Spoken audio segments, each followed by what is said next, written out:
One comment. No names. No accusations.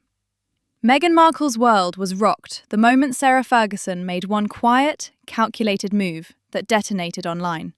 And suddenly, Meghan was back in a narrative she spent years trying to erase.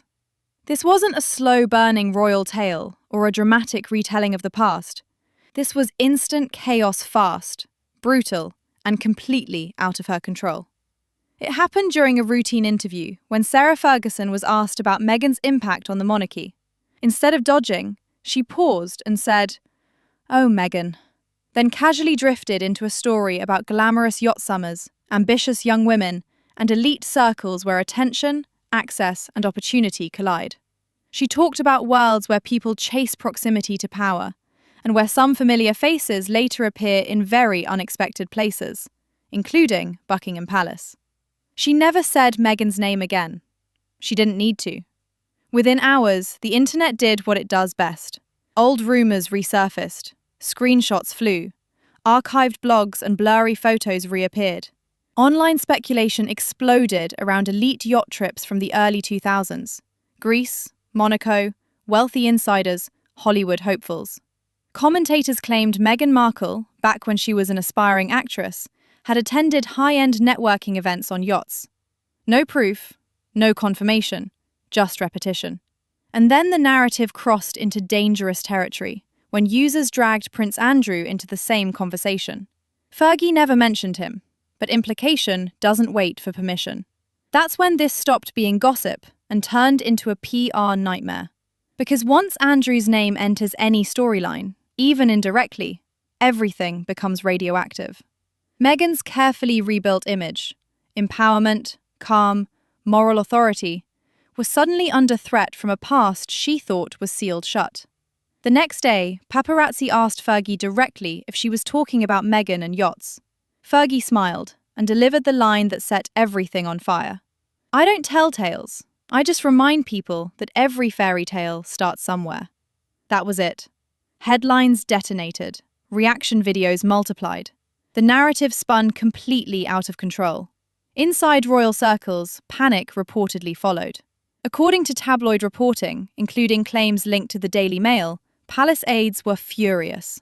The monarchy has worked for years to bury anything connected to Andrew, and now vague comments had reopened a door they desperately wanted closed. Timing-wise, it couldn't have been worse. The palace was trying to project stability, unity, and distance from scandal. Fergie's remarks shattered that illusion without technically breaking any rules. So why would Fergie do it? Royal watchers immediately pointed to old resentment. For years, insiders have claimed Fergie felt dismissed by Meghan early on, treated like a leftover from a different royal era. And then there's the wedding that still quietly irritates royal watchers: Princess Eugenie's wedding day. Meghan's pregnancy announcement around that time dominated headlines and overshadowed Eugenie's moment. Nothing was said publicly, but insiders claim Fergie never let it go. If that's true, this wasn't accidental. It was delayed revenge, delivered with surgical precision. Over in Montecito, Meghan's team reportedly went into emergency mode. Sources claimed crisis meetings were called, online narratives monitored, and old digital footprints quietly flagged. The problem wasn't proof, it was perception. Even indirect association with Andrew is devastating. Meghan's brand depends on credibility, and credibility collapses when doubt creeps in. Then came the silence. Meghan's online presence slowed, announcements paused, projects seemed to stall. To outsiders, it looked like retreat. To anyone who understands Hollywood PR, it looked like strategy. According to entertainment insiders, Meghan wasn't hiding, she was recalibrating. Messaging was being rewritten. Options were being weighed, and whispers began circulating about a major countermove. Not a podcast, not a series, but a high-impact on-camera moment framed around truth, womanhood, and reclaiming control. Meghan understands one rule better than anyone. If you don't control the story controls you. Meanwhile, Fergie stayed visible and unbothered. She appeared on talk shows, telling anecdotes just vague enough to be deniable. She spoke about royal newcomers who wanted status before earning trust, about lessons learned the hard way, about survival. She never named Meghan again. Social media did that work for her. Team Fergie trended. Comparisons flooded timelines.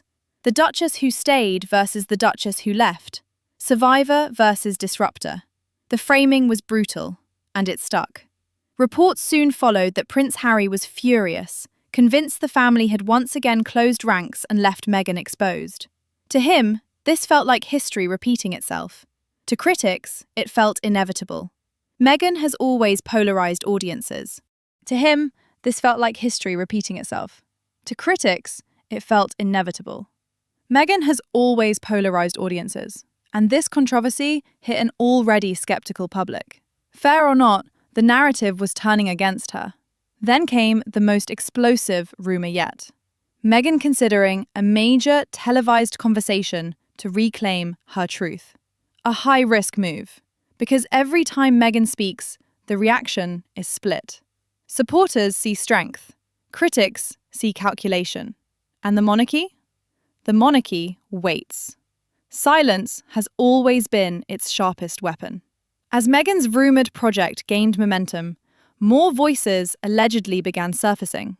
Former aides, acquaintances, background figures from her early royal days. Their stories, unverified and contested, weren't flattering. What began as one cryptic comment had now escalated into a full-scale media war. This was no longer about yachts or jealousy. This was about power, credibility, and who gets to define reality. Fergie has been disgraced and survived. Meghan is still fighting for narrative dominance. Different generations, different playbooks, same battlefield. And here's the hard truth. No one truly wins these wars. The monarchy absorbs damage and endures. Meghan fights back, but pays a price. Fergie smiles behind ambiguity. And the public watches, speculates, and clicks. Because in the modern royal drama, perception is everything. Okay, so you won't believe what's going on with Meghan and Fergie. It's like a royal rumble, but with passive-aggressive smiles and strategically leaked photos instead of actual wrestling moves. Seriously, this thing is getting messy. It all started, innocently enough, with Fergie doing the rounds, promoting her latest book. You know, the usual I've overcome so much redemption tour stuff, and in one of these interviews, someone had the nerve to ask her about Meghan Markle's impact on the monarchy. Big mistake. Huge. Apparently, Fergie's whole demeanor changed. Like, the air in the room got colder, according to people who were there. She paused, did that head tilt thing, and just said, "Oh, Meghan."